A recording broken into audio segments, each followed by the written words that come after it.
Muy bien, pues tenemos el orgullo y placer de poder contar el día de hoy con la presencia de Diana Weisner, quien es una muy respetada colega y a quien le agradezco enormemente todo lo que ha tenido que mover para poder acompañarnos el día de hoy. Muchísimas gracias, Diana, por un trabajo tan relevante y que seas una mujer con este empuje y este activismo. La verdad es que nos pone un ejemplo a todas las demás que estamos por otras latitudes, pero muchísimas gracias. Y bueno, y que nos platiques sobre lo que estás haciendo, sobre el trabajo que has hecho para pues, la Fundación Cerros de Bogotá, que ha sido un trabajo de mucho tiempo y mucho empuje. Y pues estamos aquí encantadas de escucharte. Excelente. Bueno, pues encantada también de estar con ustedes, Michelle, aquí en México, que adoro a los mexicanos, su paisaje, toda la cultura, me siento parte. Es un honor también para mí poder estar con ustedes. Les voy a presentar hoy básicamente dos temas que vi según los requerimientos que me habló Michelle, que están interesados en tema de patrimonio y paisaje. Uno es un proyecto que es en la ciudad de Cali. Cali es, yo vivo en Bogotá, y es una ciudad muy rica en paisaje patrimonial y pues me han encomendado un primer proyecto de un parque de 29 hectáreas, bastante grande. Y el segundo será la presentación del proyecto, digamos, emblema de mi corazón, por el cual aquí todo el mundo me conoce, que es el de los cerros, en el cual hicimos un proyecto de planeación y posteriormente, como dice bien, dice Michelle, hemos llevado, imagínate que ya llevo 15 años de activismo por estas montañas bogotanas. Y voy a empezar con el proyecto de Cali, que es el que está, digamos, más en proceso. El proyecto se llama Parque Tierra Linda, en una zona denominada El Capricho, en una zona, como lo ven, aparentemente rural, pero pues por los temas de presión urbana y de desarrollo urbano, se ha venido consolidando una serie de planes parciales que llamamos en Colombia, es decir, un desarrollo por macrolotes en las zonas ya con, digamos, con norma de urbanización, pero que todavía tienen un relicto, pues no un relicto, pues una gran predominancia de paisaje rural que nosotros valoramos enormemente y que es, digamos, fuente de inspiración del proyecto en específico. Ustedes ahí alcanzan a ver pues la totalidad del área y en la zona del fondo una zona que es patrimonial ganadera. En realidad son unos establos muy sencillos, pero es el patrimonio de alguna manera rural. Entonces, aquí les muestro la localización. Aquí sí ya ven más cómo va todo el desarrollo urbano de la ciudad de Cali, con un sistema vial bastante, digamos, más como de interregional.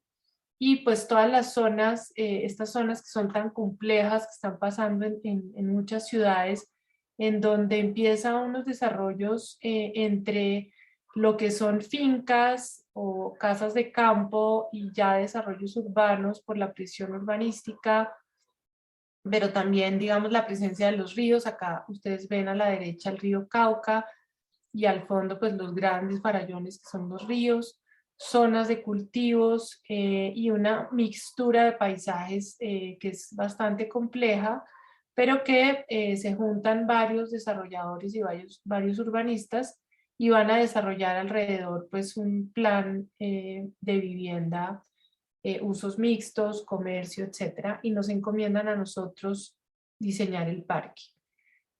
Nosotros tenemos entonces tres grandes principios para el tema del parque.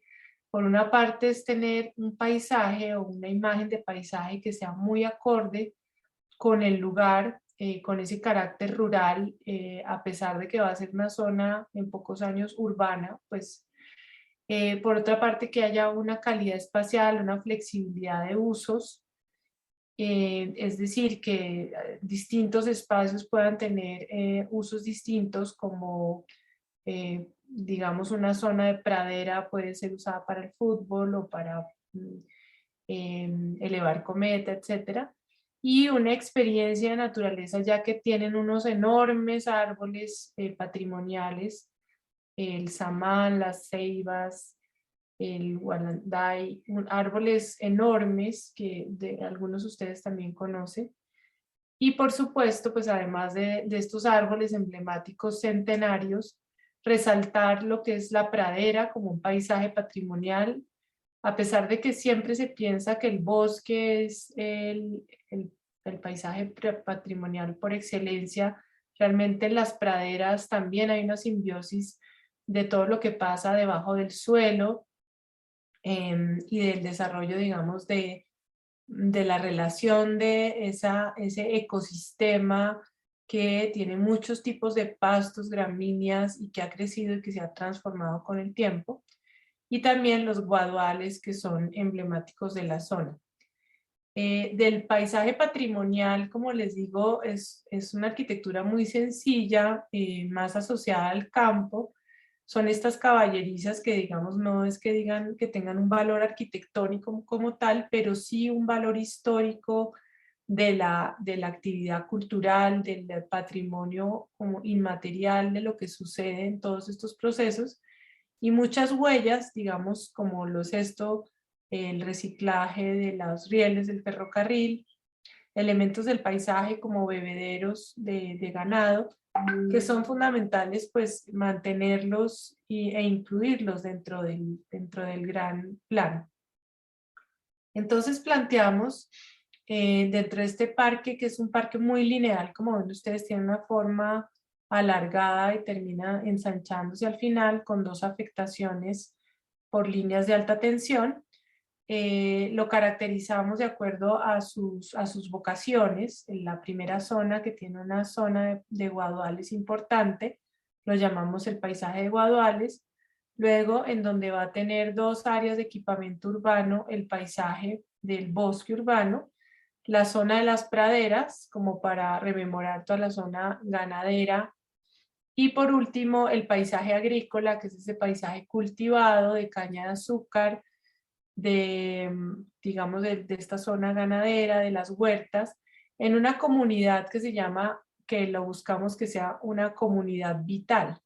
Es decir, o jóvenes que van a vivir ahí y que van a integrarse en la experiencia de naturaleza, que tienen una conciencia con la transformación en las decisiones de su consumo y de sus formas de recreación, y que buscan de alguna manera estar mucho más conectados con la tierra. Planteamos entonces en estas dos líneas de alta tensión unos corredores de polinizadores, de manera que se generen dos líneas que se demarcan fuertemente. Generalmente son restrictivas, pero en este caso harían a la vez de efecto de integración. Entonces tenemos una pequeña sequía, que es como por donde escurre el agua lluvias, algo pequeño, un lugar para amortiguar todo el sistema de aguas lluvias como un estructurante en los corredores de polinizadores, y estos son todos los árboles notables existentes en el parque, los cuales luego se complementan. La parte de la casa patrimonial del corral, y ya pues equipamientos. Se maneja todo un tema de topografía, ya que pues la zona es plana, pero va a haber unas excavaciones importantes en la construcción de todo este plan parcial. Se van a hacer unos descapotes del suelo, un suelo muy rico, digamos, agrícolamente, y se plantea entonces estructurar o coser todo este sistema de parque con una cinta que va a traducirse en una serie de actividades,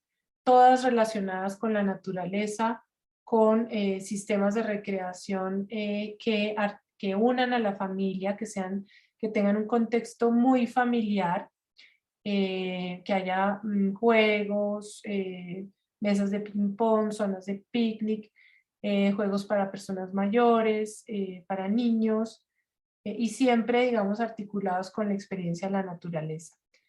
Como el parque es tan extenso y tan grande, pues obviamente hay un sistema de senderos complementarios que también articulan todo este sistema de actividades, y los bolsillos que llamamos nosotros, que son como los remates y que articulan en proximidad al gran parque, dándoles, digamos, las zonas de mayor actividad a estos, lo que llamamos nosotros como bolsillos o zonas activas. Entonces el concepto, digamos, une todas esas sistemas, por decirlo así, de una gran cinta, un manejo topográfico y el manejo, por supuesto, a través de todo un sistema de arborización y de vegetalización que hace que pues, ese paisaje se caracterice de manera mucho más fuerte. Entonces ya traducido, digamos, a una planta, esto está a un nivel general todavía de proceso, y quiero que lo consideren así como un proceso, no es un proyecto terminado, estamos en una primera fase. Entonces empezamos a delimitar cada una de estas áreas y caracterizarlas con tipo de vegetación que incluyan los árboles patrimoniales, pero que a su vez generen un mayor carácter con una vegetación, una arborización complementaria. Todo un sistema de senderos y de acciones, digamos, específicas en cada una de estas, pues en las cuales ya les contaré. Entonces, esta es como la visión macro del proyecto, en la cual, pues como ven, el sistema del agua es el elemento central. Esta cinta discurre a todo lo largo y va generando en su transcurso unas actuaciones, unas transformaciones de esas topografías de manera artificial, integrándolas, digamos, con los sistemas de parque existente. Entonces, en las zonas de equipamientos van a tener unas áreas un poco con mayor respuesta de plazoletas, sistemas geométricos topográficos, y a la vez, digamos, cada uno de estos elementos a lo largo se va desarrollando. En la parte, digamos, de atrás hacemos todo un sistema de ejes de árboles patrimoniales en los cuales pues hay como un paisaje más tranquilo, se mantienen los cultivos de la caña de azúcar, es un paisaje cultivado, digamos, toda esta zona, a pesar de que entra un urbanismo, se sigue desarrollando como una zona productiva, mientras que toda esta zona ya es una zona, digamos, más ecológica y recreativa. Y como les decía, estos son como los ecos y eh, sí, del río, de los ecos, digamos, de la vida urbana que van accionando con materiales drenantes, con materiales permeables al suelo. Entonces, pues cada una de estas zonas se va desarrollando como remate de las vías y va generando pues distintos espacios en donde se desarrolla pues este sistema como contemporáneo. Por ejemplo, acá planteamos una gran pérgola de una plazoleta de encuentro del mercado campesino, mercado de intercambio de productos de la región, ya que es una zona intermedia entre el paisaje urbano-rural, y pues obviamente una serie de plazoletas caracterizadas ya específicamente por el tipo de uso que se plantea. Entonces planteamos pues el parque escondido, la zona de juegos de equilibrios, la zona familiar de las hamacas, zonas para mascotas, también obviamente zonas más activas como parques de skate parks. Estos son zonas de picnic solamente para niños, con el mobiliario a la escala de los niños. Un gran parque que lo llamamos el Volcán, que es una zona de juegos familiar y predominantemente para niños, una zona de escenarios y de conciertos. Y ya como les mencionaba, la parte de remate final, una estructura basada en elementos lineales de árboles notables, eh, digamos articulados por el sistema de manejo de las aguas y distintas actividades más pasivas como pues las huertas familiares, laberintos circulares, laberintos de otras formas, mallas y elementos para mirar hacia arriba, hacia los árboles, y solamente elementos que permitan disfrutar y recrearse con el paisaje. Entonces, pues aquí vemos esa cinta roja que contrasta fuertemente con un paisaje muy verde que existe en el lugar, en la zona de los Guaduales. Unas zonas abiertas de prado cortado y otras zonas de prado largo. En la zona del paisaje urbano, digamos, bosques de Wallandais, zonas, digamos, de recreación, el mobiliario, digamos, el emblema de las empresas constructoras que lo financian es el rojo, entonces buscamos que obviamente estuviera esa cinta roja y un sistema de columpios y de juegos casi que escultóricos con unas formas semicirculares que empiecen a caracterizar esas pequeñas áreas donde van a estar los niños. También elementos de fauna como ovejitas o vacas como parte del mobiliario. Y obviamente la única zona como más dura es esta zona de skate para los jóvenes, o sea, hay actividades para todas las edades. Y obviamente el gran volcán, que es como un laberinto semicircular, concéntrico, en donde pues están los abuelos, perdón, las familias y, perdón, voy a poner en silencio acá que me interrumpió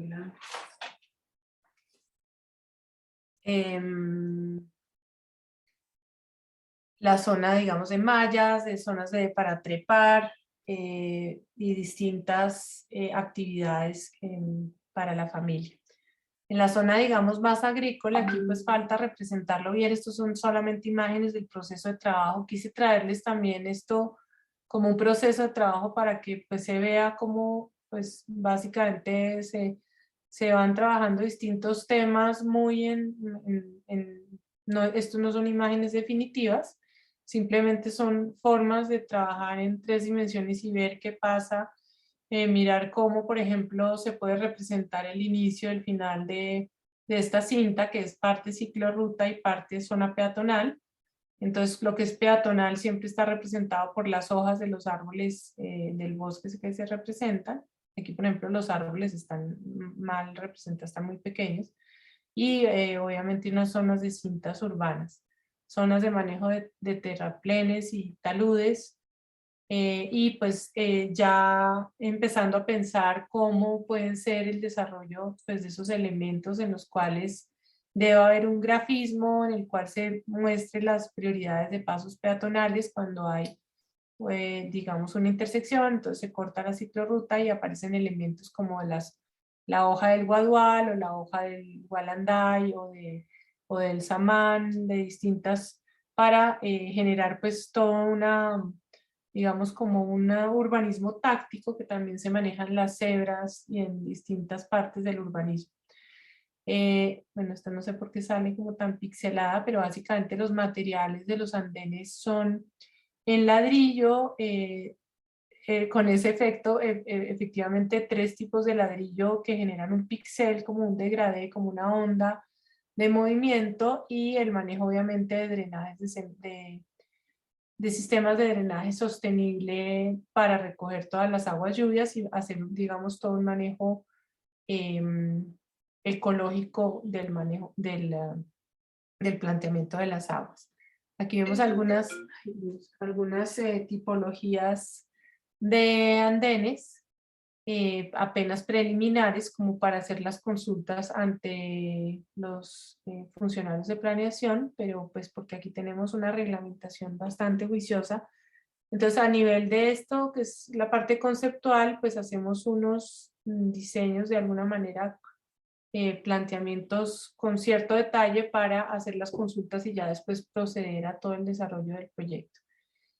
Dentro de la vegetación propuesta, pues estos son árboles que seguramente ustedes algunos conocen, otros son nativos de Colombia, pero pues también nativos de América, en los cuales pues todas las especies son nativas de la región para atraer la avifauna, para generar corredores ornitócoros, también frutales y distintos tipos de árboles que produzcan percha, nido, generen sombra, generen recordación, bueno, todas las características y cualidades que ustedes están viendo en sus clases, pues tenemos ya toda una especificidad en este proyecto. Entonces pues se los traje como un abrebocas y quiero pasar, digamos, ya entonces a mostrarles el segundo proyecto, pues que es más un proyecto de vida, de planeación y que pues habla de Bogotá en específico, donde soy yo, donde nací. Yo soy montañera. Colombia, como ustedes saben, tiene 3 cordilleras, es uno de los países más biodiversos en topografía, porque la gran cordillera de los Andes se divide en 3 cuando entra a Colombia, y la cordillera oriental atraviesa la zona de Bogotá, una ciudad de más de 8 millones de habitantes, una mega ciudad tropical de montaña, y la cual, pues, sí, es gran corazón, pues, los cerros de Bogotá. Nosotros hicimos un plan, pues que no se los voy a mostrar hoy porque ya lo he contado en diversas ocasiones, que fue toda una planeación de todo este borde urbano rural, pero como ustedes ven ahí, esa es la camiseta que nos pusimos nosotros ya como voluntarios desde hace 15 años, mi hijo tiene 14, yo estaba embarazada cuando hicimos este plan. Me lo caminé todo de punta a punta, los 70 kilómetros de este borde urbano, el cual, pues imagínense la oportunidad de vida y de lugares de naturaleza que son para 8 millones de habitantes. Pero tristemente, pues a pesar de ser una oportunidad, estos cerros son privados en su mayoría. Entonces hemos hecho propuestas de cómo puede hacer esa apropiación de ese patrimonio de la ciudad, el cual siempre está visto desde la ciudad hacia los cerros. Los cerros los ven allá como el telón de fondo, así les dicen el telón de fondo. El común de la gente, pues porque se orientan, porque siempre saben que están hacia el oriente, pero estas fotografías que les traje hoy son desde los cerros hacia la ciudad para que vean, digamos, lo poderoso que es esto, que además cuando ustedes suben a lo alto, conectan con toda la región de la parte posterior. La segunda parte que les quiero compartir es pues uno de los proyectos, me confirma si estás viendo ya la pantalla. Ya, completa y preciosa la vista. Bueno, de Bogotá, mi ciudad natal, la cual, pues como ustedes saben, es la capital de Colombia, el país, digamos, uno de los países así como México con la mayor biodiversidad del mundo, pero Colombia en particular tiene un tema, es que la cordillera de los Andes, que va por toda América, se divide y se bifurca en 3, entonces tenemos la mayor diversidad geográfica por esas 3 cordilleras, es un país muy difícil de moverse en carretera por todas estas subidas y bajadas que hacen que tengamos unos múltiples paisajes increíbles. Y esta cordillera oriental entra y ahí se ubica Bogotá. Entonces Bogotá es una mega ciudad tropical, digamos, pero está a 2.600 metros. Entonces es una ciudad con una particularidad de pocas urbes, porque es tropical y está a esa altitud, es de clima frío, y tenemos estos cerros que son nuestros cerros emblemáticos, como digo yo, mi familia geográfica, porque abraza y contiene a la ciudad y le da todos los servicios ecosistémicos. Desde hace más de 15 años nosotros nos pusimos la camiseta de voluntarios, defensores y veedores de los cerros, ahí nos llamamos Somos Cerros, y hicimos un plan, pues yo hice un plan antes, digamos, de que empezáramos a dedicarnos a esta movilización. Hicimos un plan sobre todo este borde. Yo estaba embarazada cuando mi hijo, pues cuando hicimos el plan, mi hijo hoy en día tiene 14 años y todavía seguimos pendientes de que se cumplan muchas de las acciones que hemos planteado y que ya son de obligado cumplimiento según un fallo judicial. Como ven ustedes, siempre van a ver fotografías de Bogotá mostrando los cerros al fondo, Monserrate y Guadalupe, que son como las 2 insignias además con una mezquita y una virgen, digamos, unos emblemas religiosos. Pero yo les quiero mostrar a Bogotá vista desde sus cerros, porque es desde donde los ciudadanos deberíamos tener la oportunidad de verlos y de recorrerlos y amarlos. Para la mayoría de los ciudadanos, los cerros son el telón de fondo, pero para nosotros que estamos ahí, pues son el lugar geográfico, como les digo, la familia geográfica. Y en estas rocas están solamente a 45 minutos caminando de una reserva que nosotros manejamos. Y los cerros y Bogotá contiene al páramo más grande del mundo, que es el páramo de Sumapaz. Es decir, a 45 minutos en vehículo dentro del perímetro de Bogotá está este paisaje patrimonial tan increíble y único, porque solamente pocos países compartimos el tener el páramo, que son estos personajes que ustedes ven ahí, grises, que cuando llegaron los españoles los llamaron frailes porque parecían unos curas, y entonces se llaman frailejones.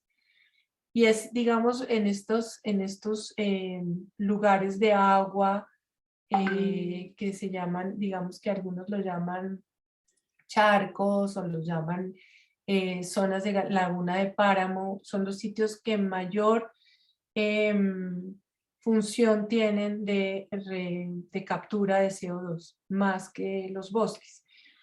Para mí este es uno de mis paisajes favoritos porque además los colores que tienen, la gama, la paleta de colores grises, algunas flores moradas y blancas y la neblina permanente hacen, digamos, este paisaje como un paisaje realmente ensoñador.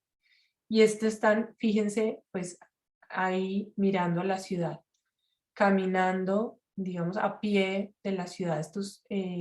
Todo este borde de cerros son más o menos 70 kilómetros a lo largo de la ciudad, y en la parte, digamos, norte y en la parte sur es donde tenemos pues el archipiélago de páramos que remata, digamos, con la zona sur de la ciudad. Entonces los cerros son patrimonio natural, cultural y de paisaje de los ciudadanos de la región, inclusive de Colombia. Nosotros cuando hicimos el análisis y los estudios desde el paisaje, entendíamos el paisaje patrimonio desde lo biofísico, o sea, toda esa coexistencia y complejidad que tiene entre la parte biológica, geológica de las formaciones y la parte hidrográfica, porque es de ahí donde nace todo el agua de la región, en los páramos.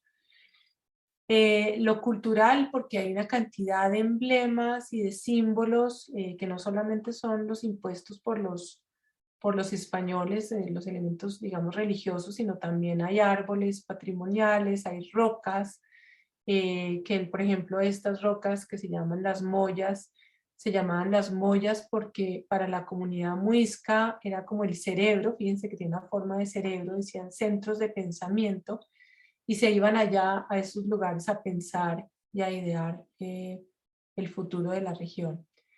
Entonces, digamos, después de que nosotros hemos hecho todo ese planteamiento del manejo de borde, de un borde urbano rural como el mayor pacto de borde que debía haber en la región, empezamos a entender que se debe hacer una construcción social de la gestión para que realmente tenga unos efectos y unas acciones verdaderas, porque muchos planes se han hecho y como les digo, llevamos más de 15 años en que poco o nada se ejecuta a pesar de ser semejante lugar para Bogotá.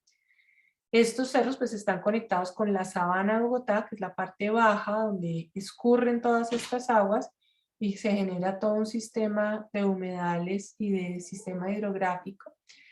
Y la gran sabana de Bogotá, que es pues una pradera que está siendo plantada con parcelaciones y urbanizaciones campestres y también de urbanizaciones de otro tipo, como lo ven en esta fotografía, o sea, de ese paisaje patrimonial que nosotros hicimos también una campaña en defensa de un área que iba a ser urbanizada y esto es una pieza del paisaje bogotano.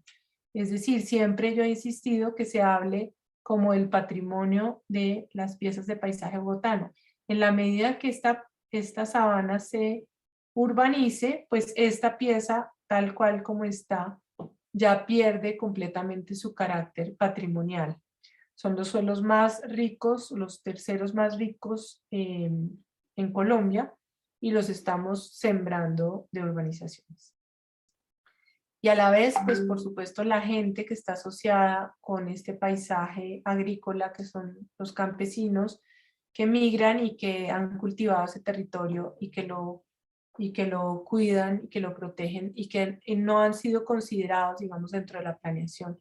Entonces, si vemos acá, como les contaba, está Bogotá metida entre esta complejidad topográfica, de la cual el 75% del territorio es rural y solamente el 1% de la población vive ahí, por eso está tan olvidada. Y todos los esfuerzos y la concentración de los estudios están en el 25% del área, pero obviamente el 99% de esa población.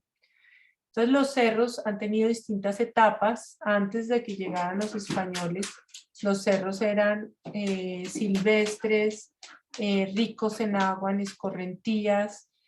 Luego en los años 70, y bueno, no, pues con toda la urbanización de la ciudad fueron deforestados, y hoy tenemos unos cerros plantados con especies no nativas como pinos, eucaliptos y acacias, en las cuales pues se ha transformado completamente el paisaje.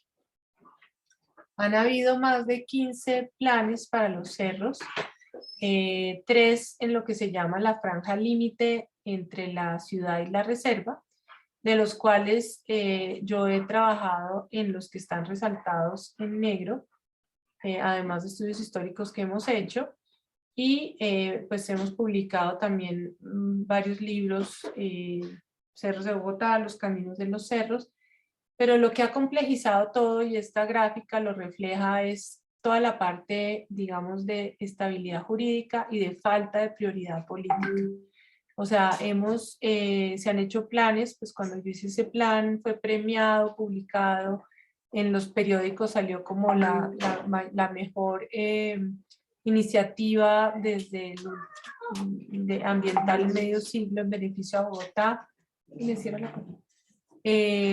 Y pues digamos que todo esto pues generó pues una movilización de parte de los jóvenes, la cual yo he venido liderando. ¿Por qué? Porque digamos que los cerros, como ustedes ven de lejos, pues uno los ve verdes, y tienen todo un sistema digamos, de intervenciones. Esto se llaman incorporaciones, que han sido planes, barrios legalizados, pero barrios también informales o sin legalizar, canteras, explotaciones, y hay una área de borde urbano que pues está compleja porque no había sido planificada, y un área que se llama el área de ocupación pública prioritaria, que son las zonas, digamos, sin ocupar, que es donde nosotros planteamos eso. Después de nosotros haber hecho ese planteamiento, el juez, ¿no? Después de muchos años, ya que no se hacía nada, lo ordena, el que está en zona roja, que se haga ese corredor socioecológico que nosotros planteamos hace muchos años, en el 2007, y que planteaba restaurar colaborativamente todo este borde. ¿Qué ha pasado durante todos estos años después? Nosotros hemos hecho una campaña del derecho a los cerros, unos cerros que sean seguros, que sea donde podemos ir a caminar, a escuchar, a oír la naturaleza, que sean humanos, que respeten la vida de los campesinos y de las personas que allí habitan, que sean saludables, perdón por las letras corridas que se cambió el formato de la diapositiva, sostenibles y por supuesto resilientes.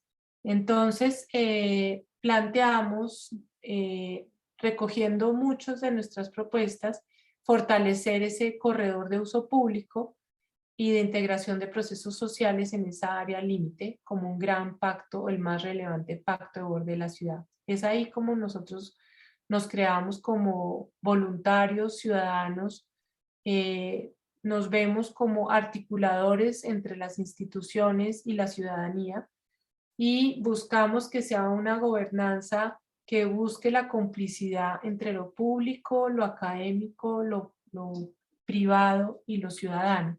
No ha sido fácil porque siempre hay muchos intereses y cada uno jala para su acomodanza, digamos, para su propia comodidad.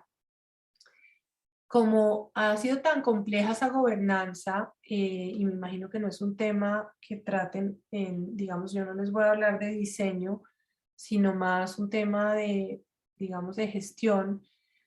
Vemos que pues las instituciones muchas veces cada una hace su tarea, su pedacito de su tarea, pero no tiene una visión integral de todo el problema, y lo que buscamos es que se genere esa gerencia integral, con una visión integral, en la cual participan todas las instituciones y participan los académicos y los ciudadanos. Entonces ahí se hace una gestión de la biodiversidad, una gestión del suelo, porque todos estos suelos son propiedades privadas que requerirían una gestión muy importante. No es como ha dicho la alcaldía, que se deben comprar todos los predios para poder implementar un plan.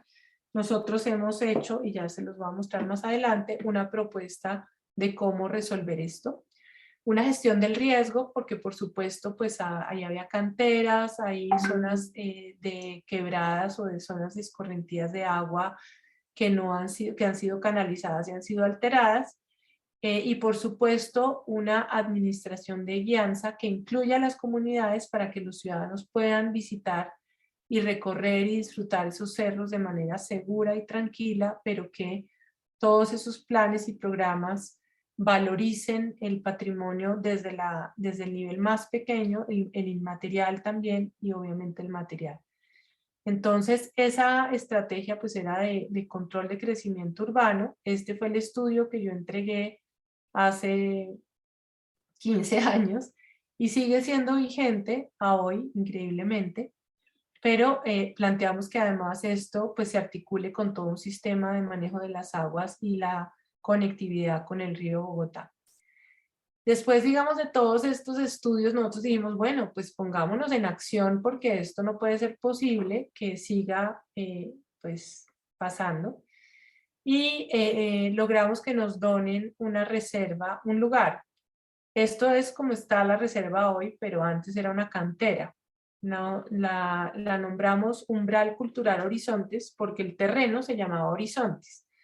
Lo bautizamos Umbral por ser un umbral de acceso a la montaña, cultural porque todo lo hacemos con la gente y es un laboratorio de transformación colaborativa.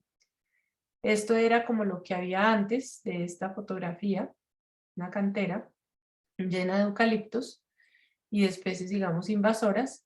Y buscamos, digamos, que cuando vemos siempre la ciudad y la complejidad que tienen, digamos, todas las ciudades, hay una necesidad de tener esa pluralidad de perspectivas.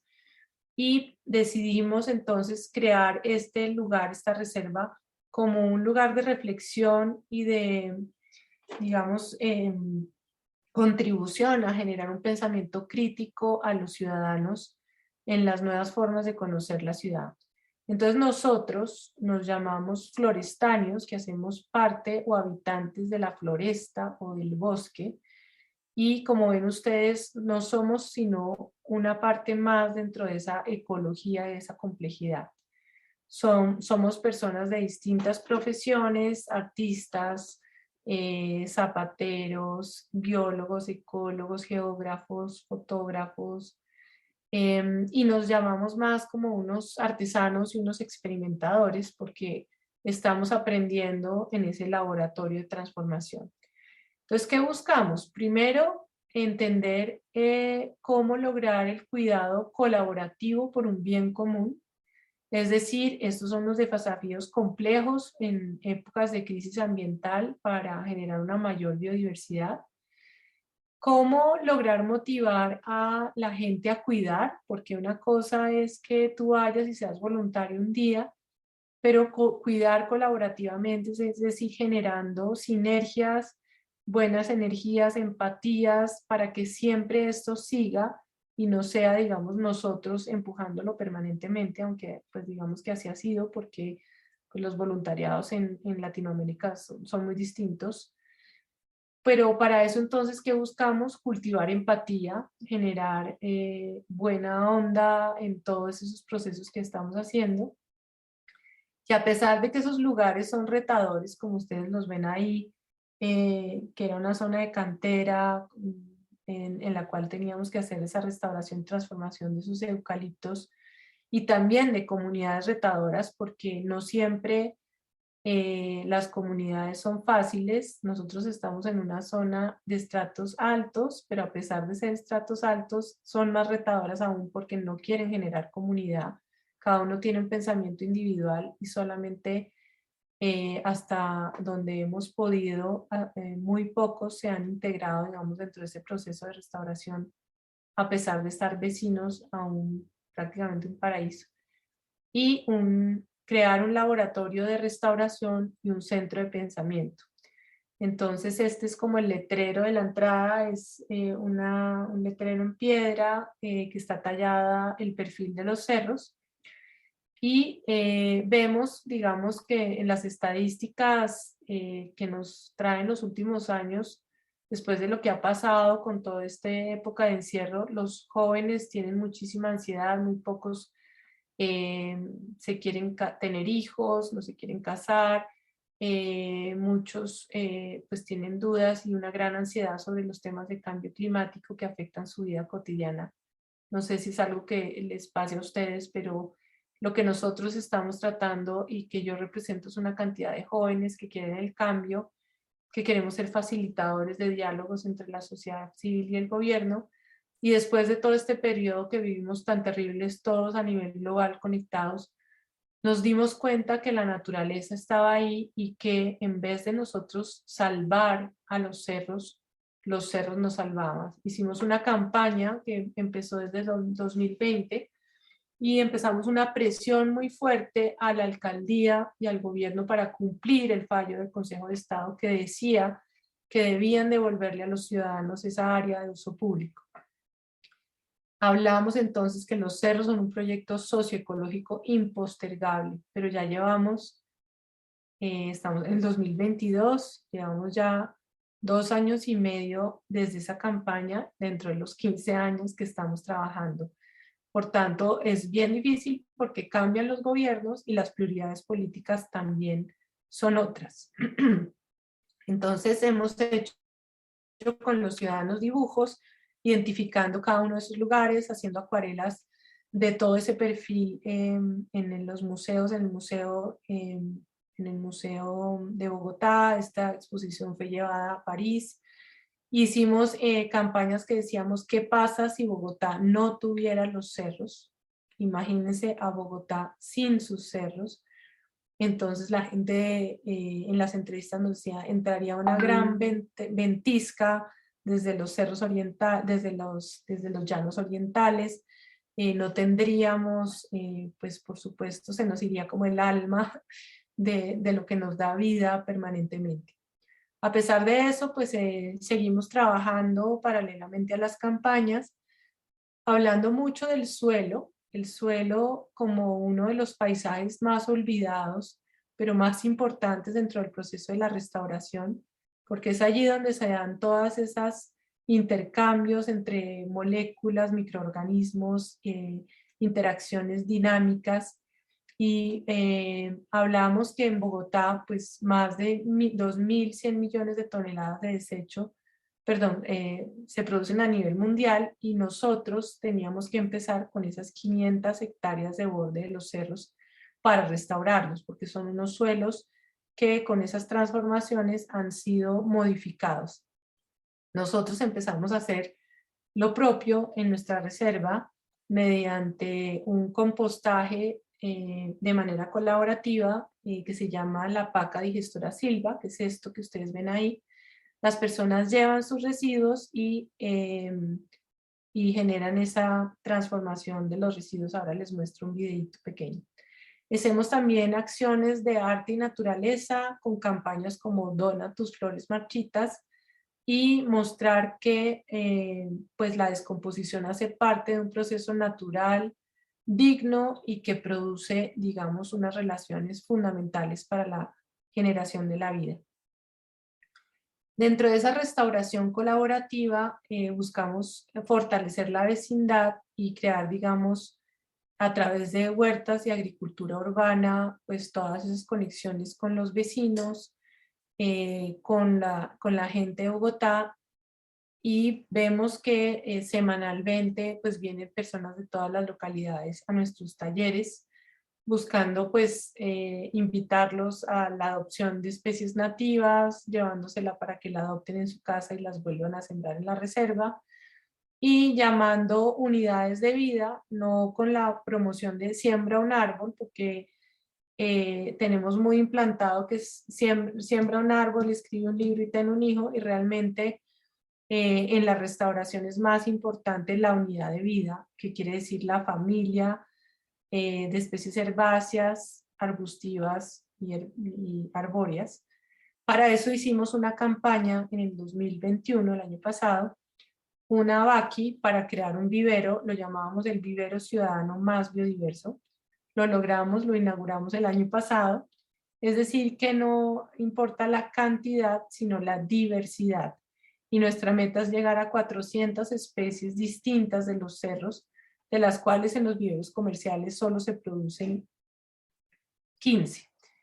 Y ya nosotros tenemos en el registro de iNaturalist, digamos, bueno, en nuestro vivero 30 distintas, porque acabamos de empezarlo, pero siempre pensar que la restauración ecológica es una construcción social, es una transformación que se hace con la gente, y gracias a eso empezamos a generar unas comunidades integradas. Aquí ven lo de la paca digestora.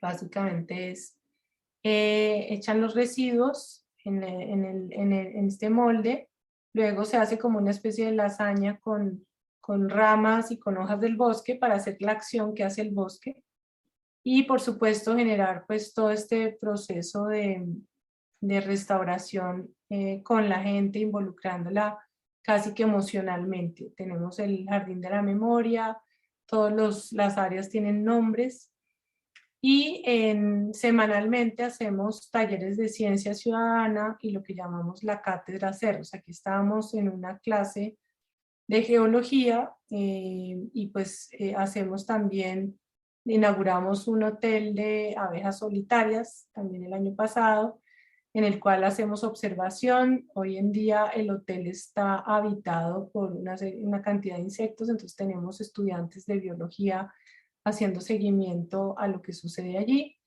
Hicimos una instalación de un cuartico de herramientas, la cual la hicimos también de manera colaborativa, invitando a la gente a pegar palitos y durante varias semanas. Y lo que es, digamos, más emblemático es la Cátedra Cerros Bogotá, que es donde la montaña se toma la palabra para hablar del agua, para hablar del río Bogotá, de las aves, de la geografía, de la historia, de la sabana, y recibimos ciudadanos de todas las localidades. Esto, pues este es el aula ambiental, como es, por decirlo así, es en plena roca y se da todas las semanas. Mañana yo voy, todos los viernes, llevamos más de, pues desde el 2015, multipliquen por 40 cátedras al año, no sé cuántas dan, pero de las cuales pues van más o menos en promedio, bueno, a veces van menos, más, 40 personas, 20 de todas las localidades, de manera gratuita. 280. También en los talleres de arte y naturaleza, pues tenemos una cantidad de amigos, artistas con los cuales hacemos trabajos, experimentos, digamos tema de paisaje sonoro, paisaje nocturno. Invitamos a líderes de la comunidad a hacer trabajos que ellos mismos hacen en otras localidades. Hacemos como talleres de alternativas pedagógicas en la cual se lee poesía o se hacen lecturas en voz alta sobre lo poético, lo peyorativo, y estas pues fueron otro taller de arte y naturaleza. Entonces aquí estamos en distintas acciones. Aquí estábamos, por ejemplo, reconstruyendo el nido, que es En una de las fotografías que presenté al principio, esta artista que está ahí de camisa morada, estuvo recolectando ramas durante 3 meses y creó esa obra que se llama El Nido Tejido. En el 2020 era una parte que se estaba como cayendo, entonces lo restauramos, hicimos, como ustedes ven, entonces también hay restauración del patrimonio de manera mucho más sencilla, pero lo que genera todo esto es pues toda esa como colaboración, esa sinergia, esa empatía entre la gente que está. Y también pues hemos hecho, por ejemplo, en el vivero tenemos un tanque de recolección de aguas lluvias, pero para que ese tanque no se viera tan feo, María Camila nos invitó a aprender a tejer un gran canasto alrededor del tanque. Entonces, todas estas pequeñas cosas que nos inventamos, nos divertimos, buscan sobre todo generar unas sinergias y unas colaboraciones porque somos una sociedad que está dolorida, que está dividida, en la cual los jóvenes quieren participar y son actividades muy sencillas, así pues como talleres de acuarela, en fin, miles de cosas que hacemos en la reserva cada semana nos sorprendemos porque es una cosa distinta, ese es el nido. Pues es un lugar que quisiéramos que se multiplicara en muchos de los lugares de Bogotá, y que se consolidara ese famoso corredor socioecológico. Esto de estas iniciativas ciudadanas está sucediendo en muchas partes de Bogotá. Entonces el sueño que yo tenía del corredor no lo hicieron las entidades, sino lo hicieron los ciudadanos, lo hicimos los ciudadanos. Cada uno fue tejiendo parte de lo que se estaba enunciando en ese gran plan y lo hemos hecho nosotros aquí pues en una campaña con los de Greenpeace en las que decíamos si estuviéramos cumplido con ese gran plan que hicimos nosotros tendríamos 1 metro cuadrado más de área verde por habitante. Y los niños, para rematar, pues hacen parte de este complot que tenemos de cuidado de los cerros. Tenemos más de 100 colegios aliados por la biodiversidad de Bogotá. Los niños sueñan, los niños nos dan ideas. De hecho, el año pasado hicimos la convocatoria Mi Lugar, Listos Acción, en el cual el hijo de Michelle participó a nivel latinoamericano y quedó como ganador de votación del público. Los niños traen mensajes muy importantes y deben participar en la planeación de la ciudad. Nosotros con ese concurso a nivel de Bogotá logramos que las propuestas de los niños fueran llevadas a la alcaldía e incluidas en el plan de ordenamiento que se emitió el año pasado. Ustedes dirán, pero ¿cómo? ¿Cómo puede ser que un niño? Pero priorizando acciones, priorizando el tema del agua, priorizando la ecología y la presencia de la naturaleza en los barrios, hace que la voz de los niños sea tenida en cuenta. Entonces, la inclusión es fundamental dentro de todos estos procesos sociales, inclusive tecnológicos, y es importante examinar pues, esas interacciones y aprovechar esa complejidad para imaginarnos, planificar y desarrollar estrategias para tener unos futuros más justos y más resilientes. Entonces aquí quiero terminar básicamente con esta foto que es de Mateo Hernández, un miembro de la fundación muy amoroso. Yo creo que es una de las personas que más sabe de ecología en Colombia. No fue al colegio, no fue a la universidad, pero su nivel de curiosidad y de aprendizaje es tan alto que nos enseña cada día, es mi asesor, mi mano derecha en todos mis proyectos de ecología. Aquí entonces este es un mapa hecho por una de mis colaboradoras de nuestra reserva. Ahí ustedes nos ven reflejados en cada una de las acciones, la huerta, la casa de palitos, el hotel de abejas solitarias, el vivero ciudadano, el nido, el jardín de la memoria, el sistema de pacas digestoras y todo el sitio donde damos la cátedra Cerros. Y si se sigue subiendo, llega hasta el páramo de las Mollas. Esta es una pequeña pieza del paisaje bogotano que tiene más de 53 hasta, perdón, 73 kilómetros de borde, y que como conclusión, pues tenemos que, en todo esto que aprendimos, cuidar del otro, cuidar de la ciudad, y eso hace que cuide pues el proceso de la biodiversidad.